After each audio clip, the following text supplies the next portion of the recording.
ఆంధ్రప్రదేశ్లో నిరుద్యోగ యువతకు ప్రభుత్వం కౌశలం సర్వే నిర్వహిస్తుంది. ఆసక్తి ఉన్నవారు గ్రామ వార్డు సచివాలయాల్లో పేర్లు అనేది నమోదు చేసుకోవాలి. అసలు ఈ సర్వే ద్వారా ఉపయోగం ఏంటి అంటే నిరుద్యోగులను గుర్తించి వారికి నైపుణ్య శిక్షణ, ఉద్యోగ అవకాశాలను కల్పించడం దీని యొక్క ప్రాధాన్యత అనమాట.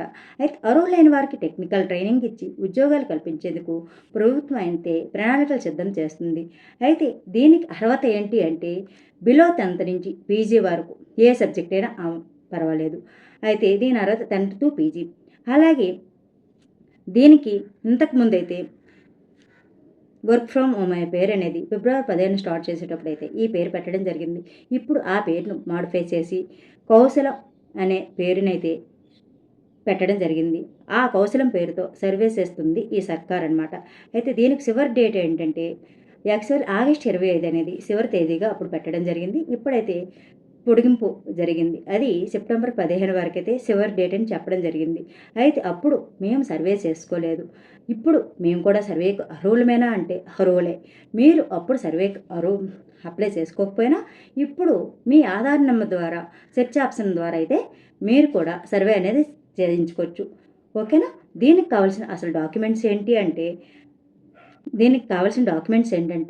మీరు ఎంతవరకు చదువుకున్నారు, ఆ సర్టిఫికెట్ ఒరిజినల్ సర్టిఫికెటా ఆర్ జెరాక్స్ కాపీ, అలాగే మీరు ఏ కాలేజీలో చదువుకున్నారు, అలాగే మీ ఆధార్ నెంబర్ ఇవి ఉంటే సరిపోతుంది. అయితే దీనికి ఏజ్ లిమిట్ ఎంత అని డౌట్ వస్తుంది. అయితే దీనికి ఏజ్ లిమిట్ 18 నుంచి 50 సంవత్సరాలు అయితే ఇవ్వడం జరిగింది. అయితే దీనికి ఖచ్చితంగా ఆధార్కి ఫోన్ నెంబర్ అనేది లింక్ అనేది తప్పనిసరా అంటే తప్పనిసరి అయితే కాదు. ఆధార్కి ఫోన్ నెంబర్ లింక్ కాకపోయినా ఇంకా మిగతా ఆప్షన్స్ కూడా ఇచ్చారు. అవేంటంటే బయోమెట్రిక్, ఐరిస్, ఫేస్ ఈ ఆప్షన్ ద్వారా కూడా చేయించుకోవచ్చు. అలాగే జీమెయిల్ దీనికి ఉండాలా అంటే అవసరం లేదు. ఆప్షన్ అడుగుతుంది కానీ జీమెయిల్ అనేది అంతగా అవసరం లేదు. దీనిలో అడిగే క్వశ్చన్స్ ఏంటి అంటే మీ విద్యార్హత, మీరు ఎంతవరకు చదువుకున్నారు ఆ డేటా అడుగుతారు. అలాగే మీరు ఎక్కడ చదువుకున్నారు అనేది క్వశ్చన్ ఉంటుంది. అలాగే మీరు రిలీవ్ అయిన డేటు, అలాగే మీకు వచ్చిన పర్సంటేజ్, మీరు ఏం చదివారు దాని తాలూకా పర్సంటేజ్ ఎంత, అలాగే మీరు ఏ జిల్లాలో చదువుకున్నారు ఆ జిల్లా పేరు చెప్పాలి. అలాగే ఏం చదివారు, మీరు ఏ కోర్సు చదివారో ఆ కోర్సు అనేది తెలియజేయాలన్నమాట. అయితే దీనికి ఓటీపీ కాకుండా ఇంకా వేరే ఆప్షన్ ఏమైనా ఉన్నాయంటే ఉన్నాయి. అదే బయోమెట్రిక్, ఫేస్, ఐరిస్. ఓకే, మేము అందుబాటులో లేము, అయితే మేము సచివాలయంకి వెళ్ళి మాత్రమే సర్వే చేసుకోవాలంటే కాదు. మీరు ఆధార్ ఫోన్ నెంబర్ లింక్ ఉంటే ఓటీపీ ద్వారా మీ సర్వే అనేది చేయించుకోవచ్చు.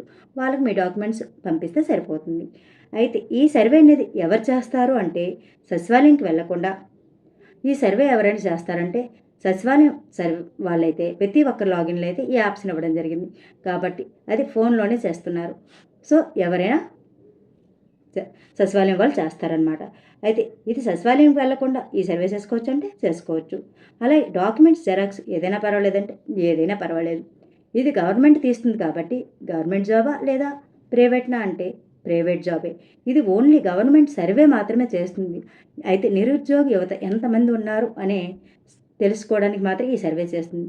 అయితే ఎక్కడైనా ప్లేస్మెంట్ ఉంటే టాటా, ఎంఎన్సి ఇలాంటివి ఏవైనా ఉంటే వాళ్ళ దాంట్లో వాళ్ళకి ఇంట్రెస్ట్ ఉంటే వాళ్ళు మనల్ని తీసుకోవడం జరుగుతుంది. సో ఆ విధంగా ఈ సర్వే అనేది ఉంటుంది. కాబట్టి ఇది ప్రైవేట్ వర్కే, గవర్నమెంట్ అయితే కాదు. అలాగే వాళ్ళు ఒకవేళ ప్రభుత్వం మారితే ఉద్యోగం నుంచి మనల్ని తీసేస్తారా ఉంచుతారా అంటే తీసేయడం జరగదు. ఎందుకంటే ఇది ప్రభుత్వం సర్వే మాత్రమే చేసింది. జాబ్ అనేది ఆ కంపెనీ వాళ్ళు ఇస్తున్నారు. ఆ కంపెనీ వాళ్ళకి మన వర్క్ నచ్చినట్లయితే, మనం చేసే మన నైపుణ్యత నచ్చినట్లయితే వాళ్ళు అనేది మనల్ని కంటిన్యూ చేస్తారు. నచ్చకపోతేనే వాళ్ళు తీయడం జరుగుతుంది. అయితే దీనికి శాలరీ ఎలా ఉంటుంది అంటే మనం చేసే అవర్స్ని బట్టే శాలరీ అనేది ఉంటుంది. అయితే మీరు చదివిన కోర్సు ఏంటి, మీరు చదివింది ఏ కోర్సు, మీకు ఏమైనా లాంగ్వేజ్ వచ్చా అనే డీటెయిల్స్ కూడా అడుగుతారు.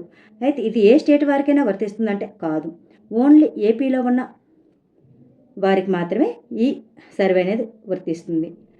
అయితే 4 నెలల క్రితం ఈ సర్వే